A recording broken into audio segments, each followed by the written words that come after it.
వారు మరికొందరు 6 నెలల్లో 21 మంది కామారెడ్డి జిల్లా వాసుల మృతి ఆదుకోవాలంటున్న బాధిత కుటుంబాలు. చాలా బాధాకరం. ఉపాధి కోసం సౌదీకి వెళ్ళి తనను అక్కడికి పంపిన ఏజెంట్ చేసిన మోసం కారణంగా ఎడారి పాలైన ఓ వ్యక్తి కథతో ఇటీవల వచ్చిన సినిమా ఆడు జీవితం. అది కథ కాదు, తెలంగాణ నుంచి సైతం బతుకు వేటలో భాగంగా అలా గల్ఫ్ బాట పడుతున్న ఎందరో నిరుద్యోగులు, కార్మికులు, ఏజెంట్లు మోసాలకు బలైపోతున్నారు. వారి పేదరికం, అమాయకత్వాన్ని ఆసరాగా చేసుకొని కొందరు ఏజెంట్లు మంచి జీతంతో ఉద్యోగం అంటూ రంగుల కళను చూపించి వలలో వేసుకుంటున్నారు. ఒక్కొక్కరి నుంచి 2 లక్షల దాకా వసూలు చేసి చివరికి అక్కడికి పంపాక కూలి పనిలోకి దింపుతున్నారు. ఇంకొందరిని వర్క్ వీసాతో కాకుండా విజిట్ వీసాపై పంపి మోసగిస్తున్నారు. అలా మోసపోయిన వారిలో కొందరు అక్కడికి చేరుకోవడానికి తాము చేసిన అప్పు తీర్చే దారి లేక వెనక్కి తిరిగి రాలేక ఆత్మహత్య చేసుకుంటున్నారు. మరికొందరు ప్రమాదాల్లో అనారోగ్యానికి గురై మరణిస్తున్నారు. గడిచిన 6 నెలల్లో ఇలా ఒక్క కామారెడ్డి జిల్లాకు చెందిన వారే 21 మంది గల్ఫ్ దేశాల్లో చనిపోవడం గమనార్హం. అట్లాగే రాష్ట్రం నుంచి గల్ఫ్ బాట పడుతున్న వారిలో ఉత్తర తెలంగాణ నుంచి నిజామాబాద్, కామారెడ్డి, నిర్మల్, ఆదిలాబాద్, జగిత్యాల, పెద్దపల్లి, సిరిసిల్ల, కరీంనగర్, సిద్దిపేట, మెదక్ జిల్లాల వారే ఎక్కువ. ఇక్కడ ఉపాధి అవకాశాలు లేక వ్యవసాయం గిట్టుబాటు గాక ఈ జిల్లాలకు చెందిన సుమారు 3 లక్షల మంది గల్ఫ్ దేశాలకు పరుగులు తీస్తున్నారు కాదు, ఆల్రెడీ వెళ్ళిండ్రు. ముఖ్యంగా మాట్లాడుకోవాలంటే ఎక్కువ నిజామాబాద్ జిల్లా నుంచి, ఆదిలాబాద్ నుంచి, కరీంనగర్, పెద్దపల్లి నుంచి వెళ్ళిన వాళ్ళు ఎక్కువ అత్యధిక స్థాయిలో ఉన్నారు. అండ్ మొన్న కూడా OKTV ఎక్స్క్లూజివ్గా ఒక వీడియో చూపించింది. దుబాయ్లో ఎక్కడైతే గల్ఫ్ కార్మికులు ఉన్నారో వాళ్ళందరూ కూడా ధర్నాలు చేసే వీడియో చూపించాం. అంటే వాళ్ళకి ఒంట్లో బాగాలేకపోయినా ఇండియాకి పంపించండి అంటే తెలంగాణ మన రాష్ట్రంకి మేము పోతాం, పోయి రెస్ట్ తీసుకుంటామంటే కూడా పంపించట్లేదు, సెలవు లేకుండా గుడ్డు చాకిరి చేపిస్తున్నారు అని చెప్పి అక్కడ వాళ్ళందరూ కూడా ఏడుస్తూ ప్రొటెస్ట్ చేస్తే దయచేసి కాపాడండి అని చెప్పి ప్రతి ఒక్కరిని కూడా వేడుకుంటున్నవన్నీ మనం చూస్తూ ఉన్నాం. అసలు నిజంగా అక్కడ పోయినాక ఏమనిపిస్తుంది అంటే అనవసరంగా వచ్చినాం, ఏదో వ్యవసాయం ఇంత రోజు కూలి చేసుకున్నా ఎంతో కొంత వస్తుండే కదా, ఇక్కడికి వచ్చి ఆగమాగమైనమని చెప్పి చాలా కుటుంబాలు రోడ్డు మీద పడినటువంటి పరిస్థితి. ఆత్మహత్యలు చేసుకొని అక్కడ వాళ్ళ ఇక్కట్లు వర్ణనాతీతం అండి, వాళ్ళ టార్చర్ వర్ణనాతీతం. అక్కడ గొడ్డు చాకరి కుక్క కన్నా హీనంగా చూస్తారండి అక్కడ. దయచేసి ఇంకెవరైనా వెళ్దాం అనుకుంటే వెళ్ళకండి. ఇక్కడే నేను హైదరాబాద్లోనే ఒక ఆఫీస్ అటెండర్గా చేసినా 15,000 20,000 జీతం వస్తుంది ఈ రోజులలో. అంటే మనం ఆ సోర్సెస్ వెతుక్కోవాలి, మనకు అవగాహన ఉండాలి, ఆ సంకల్పం ఉండాలి. ఈ ఎక్కడో పోయి డబ్బుల కోసం ఆడ తిప్పలు పడి గొడ్డు చాకిరి చేసి ఆరోగ్యం క్షీణించిపోయి వాళ్ళు పర్మిషన్లు ఇయ్యరు రెస్ట్ తీసుకోవడానికి, విపరీతంగా టార్చర్ పెడతారు, మెంటల్ టార్చర్ పెడతారు, వీసాలు వాళ్ళ దగ్గర పెట్టుకొని బ్లాక్మెయిల్ చేస్తారు, ఐడీలు పెట్టుకొని బ్లాక్మెయిల్ చేస్తారు. సో ఇవన్నీ కూడా అక్కడ జరుగుతూ ఉన్నాయి. సో దయచేసి నేను రిక్వెస్ట్ చేస్తూ ఉన్నాను, ఎవరికి కూడా ఇంకా కొత్త వాళ్ళు ఎవరైనా వెళ్ళాలనుకుంటే వెళ్ళకండి. అండ్ అట్లాగే నరేంద్ర మోదీ గారు కూడా దయచేసి కేంద్ర మంత్రి మన కేంద్రం తరపున కేంద్రం నుంచి ఒకసారి వాళ్ళ అంబసీస్తో మాట్లాడండి. ఈ విషయంలో గల్ఫ్ బాధితుల గురించి అంబసీస్తో మాట్లాడండి. మన కేంద్ర మంత్రులు బండి సంజయ్ గారు అట్లాగే కిషన్ రెడ్డి గారు ఇద్దరు ఉన్నారు. సో మీరిద్దరు కొంచెం ఈ ఇష్యూస్ అన్నీ కూడా వారి దృష్టికి తీసుకెళ్ళి మరొకసారి అక్కడ ఉన్నటువంటి మన అంబసీస్తో వాళ్ళతోటి మాట్లాడించి అక్కడ చిక్కుకుపోయిన వాళ్ళని కాపాడండి, ఇండియాకి తిరిగి తీసుకురండి అని చెప్పి నేను మరొక్కసారి కేంద్ర ప్రభుత్వాన్ని ఈ సందర్భంగా నేను కోరుకుంటా ఉన్నాను. చాలా మనం అనుకున్నంత ఈజీ కాదు, వాళ్ళ టార్చర్ చెప్పినంత ఈజీ కాదు. వాళ్ళు అనుక్షణం అనునిత్యం చిత్రహింసలు అనుభవిస్తారు. కన్న తల్లి అనవసరంగా నా తల్లిని వదిలేసి ఎక్కడికో వచ్చిన అన్న ఫీలింగ్లో వాళ్ళు ఉండి మానసిక క్షోభ, శారీరక క్షోభ పక్కన పెడితే మానసిక క్షోభ వాళ్ళని కవలించేస్తాం. సో ఈ పరిస్థితి నుంచి దయచేసి వాళ్ళని బయటికి తీసుకురండి అని చెప్పి నేను మరొక్కసారి నరేంద్ర మోదీ గారిని నేను కోరుతా ఉన్నాను. సో కేంద్ర మంత్రులు, తెలంగాణ కేంద్ర మంత్రులు ఎవరైతే ఉన్నారో వాళ్ళు కూడా కొంచెం వాళ్ళకి చేయూతను అందియాల. నరేంద్ర మోడీ గారి దృష్టికి తీసుకెళ్ళండి, అక్కడ మన అంబసీతో మాట్లాడించి బయటికి రప్పించే ప్రయత్నం చేయండి అని చెప్పి నేను మరొక్కసారి ఈ సందర్భంగా రిక్వెస్ట్ చేస్తూ ఉన్నాను. ఇవే ఉన్నాయి ఆంధ్రజ్యోతిలో, ఇక వేరే వార్తలు అంటే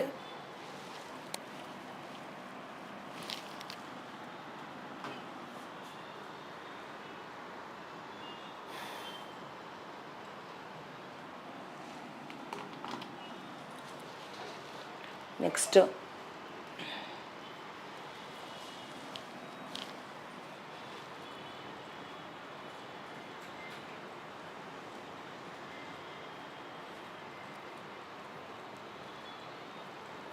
ఎస్, ఇక్కడ ఇవన్నీ ఇవే ఉన్నాయి. గోదావరి నీళ్ళు చల్లుకోండి, బుద్ధి వస్తుందేమో.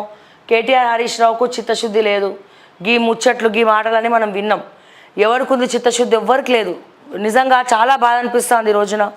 మార్పు కావాలంటే ఈ మార్పు కోసమా ప్రజలు ఎదురు చూసింది అని అనిపిస్తూ ఉంది. చాలా బాధ అనిపిస్తూ ఉంది.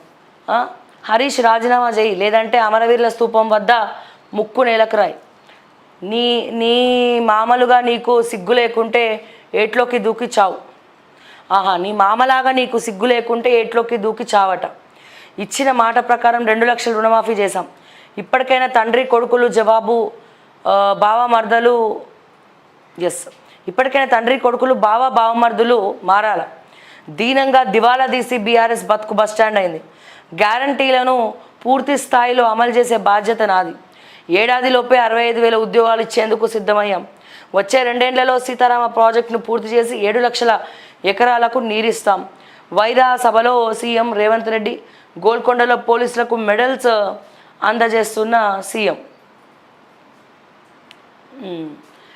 ఈ మన రేవంత్ రెడ్డి గారికి బస్ స్టాండ్ అనే వర్డ్ చాలా ఊతపదం అనుకుంటా. సో ఏది మాట్లాడినా దాంట్లో బస్ స్టాండ్ ఖచ్చితంగా ఉంటుంది. మరి ఎక్కువ రోజులు అక్కడెక్కడైనా బస్ స్టాండ్ దగ్గర కూర్చొని బస్సులలో తిరిగి వచ్చిండో ఏమో మన రేవంత్ అన్న. సో ఎక్కువ బస్ స్టాండ్లే గుర్తొస్తూ ఉంటాయి ఆయనకి ఎప్పుడు చూసినా.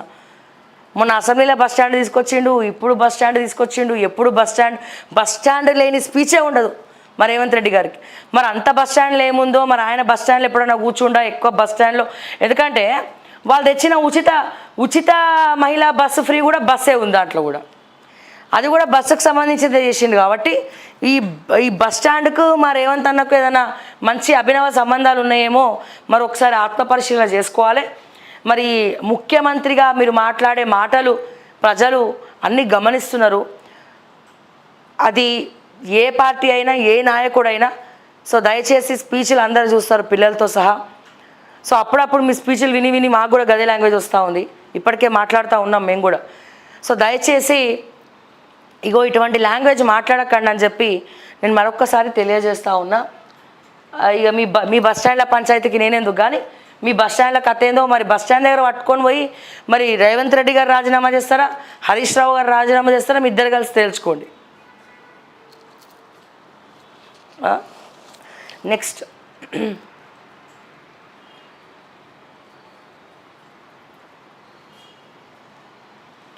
బీఆర్ఎస్ మాఫీ చేయలేదు. 4 దఫాలుగా చెల్లిస్తే అవి వడ్డీలకే సరిపోయాయి. మేము ఒకేసారి 2 లక్షల మాఫీ చేశాం. మరి ప్రభుత్వంలో ఆర్థిక ఇబ్బందులు ఉన్నా సరే ఇచ్చిన మాటకు కట్టుబడ్డాం. బీఆర్ఎస్ కమిషన్ల కక్కుర్తి వల్లే సీతారామన్ నిలిచిపోయింది. డిప్యూటీ సీఎం బట్టి విక్రమార్క. మా బట్టి విక్రమార్క గారు కాదు, ఇప్పుడు ఉట్టి విక్రమార్క గారు అయిపోయారు. మా బట్టి గారు ఉట్టిగారు అయిపోయారు. మరి ఎందుకు ఆయన కూడా మారిపోయిండేమో అనిపిస్తూ ఉంది. త్వరలోనే రైతు భరోసా విధి విధానాలు, ధరణి స్థానంలో కొత్త సమగ్ర చట్టం, ప్రపంచానికే ఫ్యూచర్ స్టేట్గా తెలంగాణ పరిచయం. 15 ఆగస్టు వేడుకల్లో ముఖ్యమంత్రి ప్రసంగం. ఢిల్లీకి రేవంత్ రేపు సాయంత్రం వరకు అక్కడే. నేడు ఫాక్స్కాన్ చైర్మన్తో భేటీ. $400 మిలియన్ పెట్టుబడి ఎంఓయూపై ఇరుపక్షాల సంతకం. సోనియా రాహుల్తోనూ కూడా మీటింగ్. పిసిసి చీఫ్ కేబినెట్ విస్తరణపై చర్చ.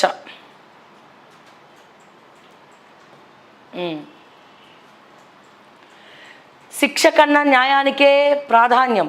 అందరికీ న్యాయం చేయడమే క్రిమినల్ చట్టాల ఉద్దేశం. మహిళలను గౌరవిస్తాం, వారి కోసం ముఖ్య నిర్ణయాలు తీసుకుంటాం.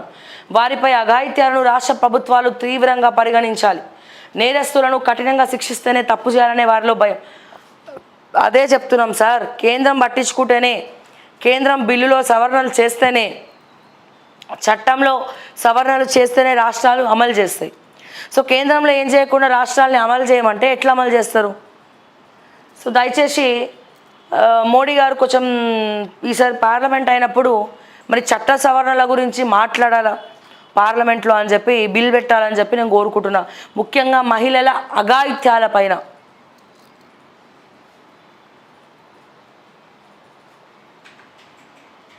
ఒలింపిక్స్ పతక విజేతల పక్కన కూర్చున్న రాహుల్, ఆయన సీటింగ్పై సోషల్ మీడియాలో చర్చ, బీజేపీపై కాంగ్రెస్ పార్టీ విమర్శలు.